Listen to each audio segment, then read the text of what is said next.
কঠিন। যদি আপনাকে ঠিক মাঝখানে ফেলে দেওয়া হয়, তাহলে এখান থেকে বের হতে আপনার প্রায় 472 দিন সময় লাগবে। এই সময়ের মধ্যে আপনার দেখা হবে এমন সব প্রাণীর সাথে যারা প্রত্যেকটি নিজের মতো করে ভয়ঙ্কর। এমনটি এখানকার একটি পিঁপড়েও আপনার জীবন কেড়ে নিতে সক্ষম। আমাজন জঙ্গল প্রায় 55 লাখ বর্গ কিলোমিটার এলাকা জুড়ে বিস্তৃত।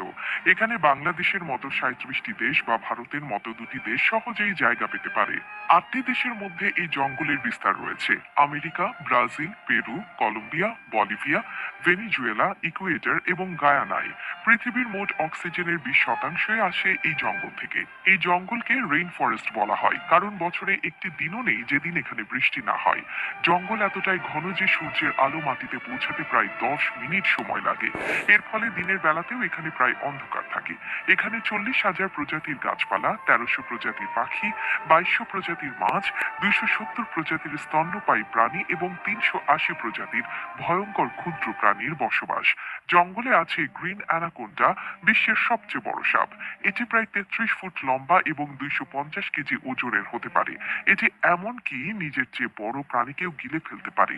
এখানকার বুলেট অ্যান্ড পিঁপড়ের কামড় এতটাই যন্ত্রণাদায়ক যে মানুষ সেটিকে বন্দুকের গুলির মতো অনুভব করে। অ্যামাজন নদী পৃথিবীর দ্বিতীয় দীর্ঘতম এবং জলপ্রবাহের দিক থেকে বৃহত্তম। এই নদীতে প্রতি সেকেন্ডে 2,19,000 ঘনমিটার জল প্রবাহিত হয়।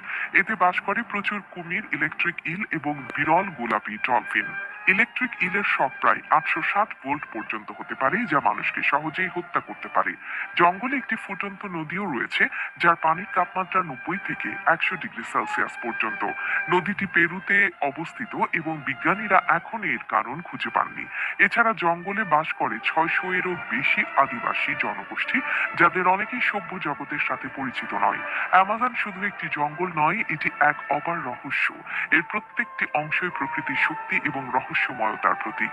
তাই অ্যামাজন রেইন ফরেস্ট সম্পর্কে জানতে গেলে আমাদের প্রকৃতিকে সম্মান করতে শেখা উচিত।